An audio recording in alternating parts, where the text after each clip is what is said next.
حارث صاحب، اسرائیل نے ایران کے خلاف جنگ چھیڑی ہے، فضائی حملوں میں جوہری اور فوجی اہداف کو نشانہ بنایا، ٹارگیٹڈ یہ حملے تھے جو کہ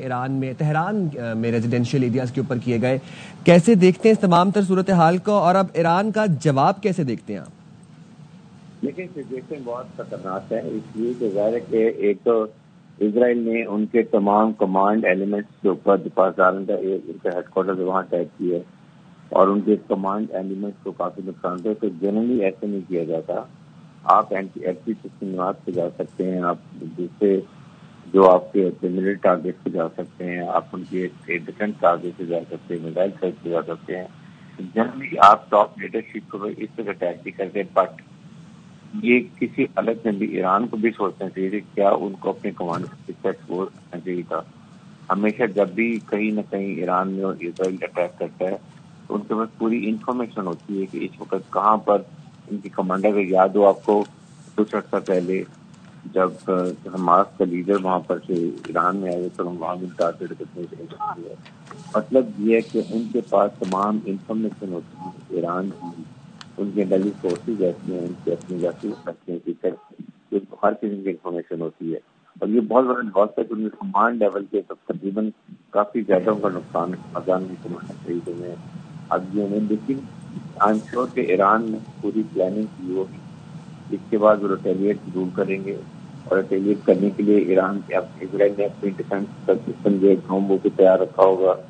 اب دیکھنا یہ کہ وہ کس چیز کو رسپونڈ کرتے ہیں، کتنا رسپونڈ کرتے ہیں،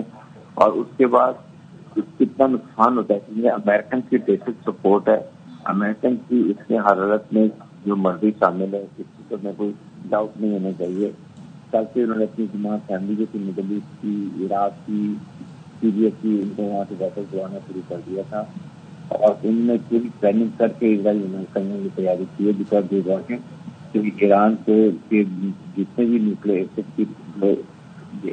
سیڈونیم کر رہے ہیں اس کو نیوٹرلائز کیا جائے، بٹ اٹ از صاحب میرا آپ سے ایک سوال ہے، اسرائیل نے جب اٹیک کیا ایران پر تو ظاہر ہے جس طرح کا اٹیک ہے اسے باقاعدہ جنگ کہا جائے تو غلط نہ ہوگا۔ اب وہ یہ دعویٰ کر رہے ہیں کہ جو فضائی حملے کیے گئے اس میں جوہری فوجی اہداف کو نشانہ بنایا ہے، اور ہمیں جو ہلاکتیں ہیں، جو جاں بحق ہوئے ہیں، ان کے بارے میں بھی نام اب سامنے آ گئے۔ ایک چیز مجھے بتائیے گا، یہ بھی اسرائیل دعویٰ کر رہا ہے کہ ہم نے ایک مرحلہ مکمل کر لیا ہے،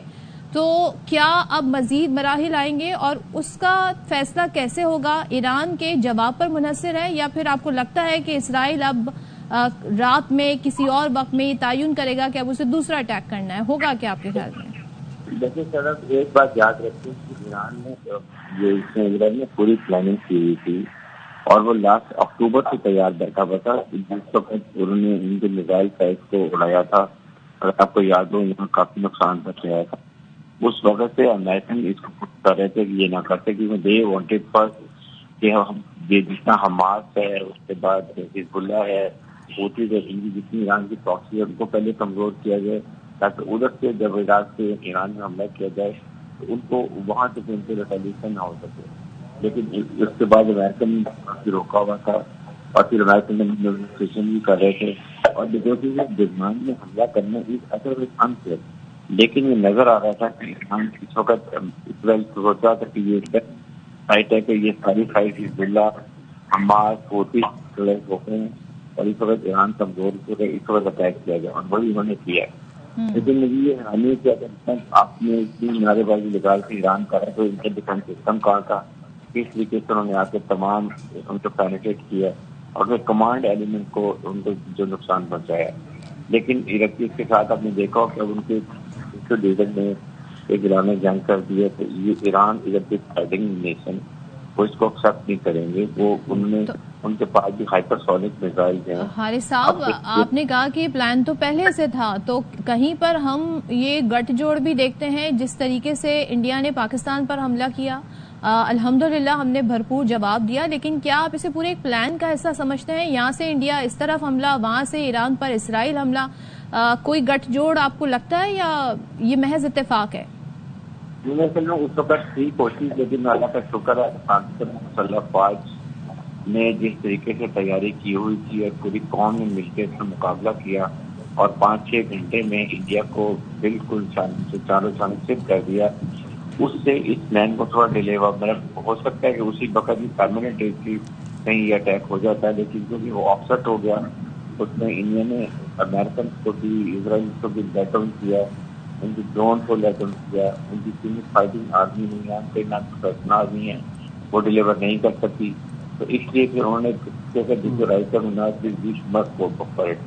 اور ابھی بھی انڈیا اس لیے تھریٹ کرتا پھر ہے, لیکن انڈیا اس وقت اس پوزیشن میں نہیں ہے کیونکہ اب اسرائیل نے جو اٹیک کر دی اس کا مطلب ہے کہ اب اس کو سپورٹ ملے گی انڈیا کو, نہ وہ وہاں سے کرتے ہیں ٹرائی کرتے ہیں دیر آلریڈی انکریزنگ دیئر اون وار. اس لیے آئی تھنک پاکستان کو رسپائٹ مل جائے گی, پاکستان کو اپنی پوری تیاری کر لینی چاہیے کیونکہ کسی نہ کسی وقت انڈیا ول ریٹیلیٹ, جو ان کو جھٹکا لگا ہے, جو ان کو سخت لگے ہیں وہ ابھی تک لکھ کر رہے ہیں. اس لیے میرے خیال میں اس وقت امریکن جو بھی مڈل ایسٹ کی طرف ہی رہے گی اور امریکن کی سب کی